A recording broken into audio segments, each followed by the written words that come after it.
जय श्री राम। वीडियो अच्छी लगे तो लाइक करना, शेयर करना, सब्सक्राइब करना। एक छोटी सी कथा सुनाऊँ हूँ सूर्यवंश की। सूर्यवंश में राजा दिलीप हुए श्री राम के घराने में। राम से पहले, बहुत पहले दिलीप हुए। दिलीप बहुत अच्छा और प्रतापी राजा था और अपनी प्रजा से बहुत प्रेम करता था।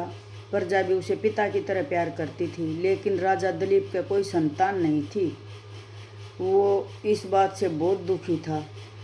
मगध की राजकुमारी सुदक्षिणा से उसका विवाह हुआ था। रानी से बहुत प्रेम करता था, पर कोई संतान न होने पर दोनों ही दुखी रहने लगे। एक दिन कार्यभार मंत्रियों को सौंपकर वह गुरु वशिष्ठ के आश्रम में गया। ब्रह्मपुत्र गुरु वशिष्ठ के आश्रम में गया और गुरु वशिष्ठ से बातें करी और पूछने लगा कि मेरे संतान न होने का क्या कारण है। आप तो सब कुछ जानते हैं, समदर्शी हैं, तो गुरुजी मेरे को इस बात का मतलब कोई तो निवारण करो। अब संतान न हुई, इसका कोई तो कारण बताओ।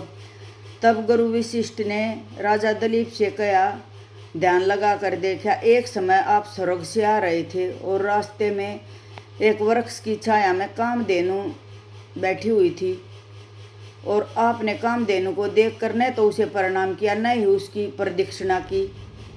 तो कामधेनु ने आपको श्राप दिया कि आपको पुत्र नहीं होगा और जब तक नहीं होगा जब मेरी पुत्री की सेवा नहीं करोगे।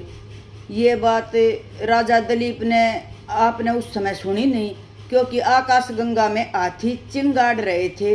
कोलाहल से आपने ये बात नहीं सुनी, इसी के कारण आपके कोई संतान नहीं है। तो राजा दिलीप ने गुरु वशिष्ठ से पूछा तो इसका कोई, तो उसने राजा से कहा, गुरुजी ने, गुरु वशिष्ठ ने, उसकी पुत्री नंदिनी मेरे आश्रम में है, आप उसकी सेवा करो, दोनों पति पत्नी, तो आपका मतलब आपको संतान व आपको जरूर आशीर्वाद देगी, आपको संतान जरूर होगी। राजा दिलीप और पत्नी सुदक्षिणा ने दोनों ने आश्रम में रहकर और नंदिनी की सेवा करने लगे। एक दिन नंदिनी को चराने वन में गए। वन में चरते चरते वे गंगा के तट पर पहुंच गई और राजा की परीक्षा लेने के लिए वहां उसने अपनी माया से एक शेर उत्पन्न किया। शेर बहुत सुंदर और स्वर्ण के समान था और शेर आदमी की तरह बोल भी रहा था।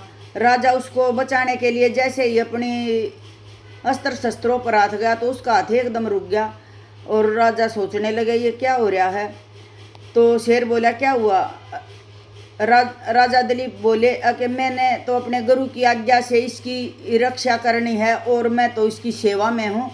मैं इस गोधन को ऐसे जाने नहीं दे सकता। अगर आपको अपनी भूख ही मिटानी है तो मेरा शरीर आपके सामने है और इससे आप अपनी भूख मिटा सकते हैं।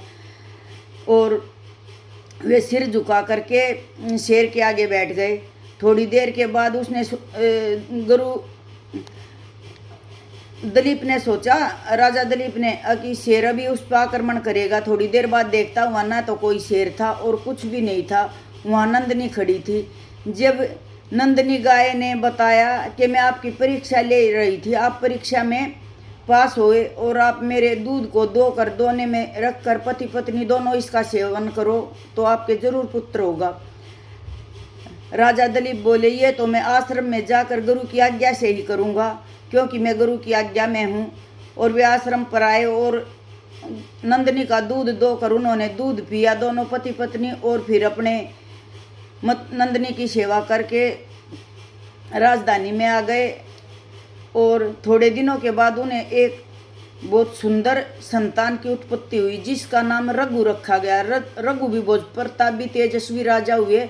ये रघुवंश की छोटी सी कथा थी। अच्छी लगे तो लाइक करना, सब्सक्राइब करना, शेयर करना। राधे राधे।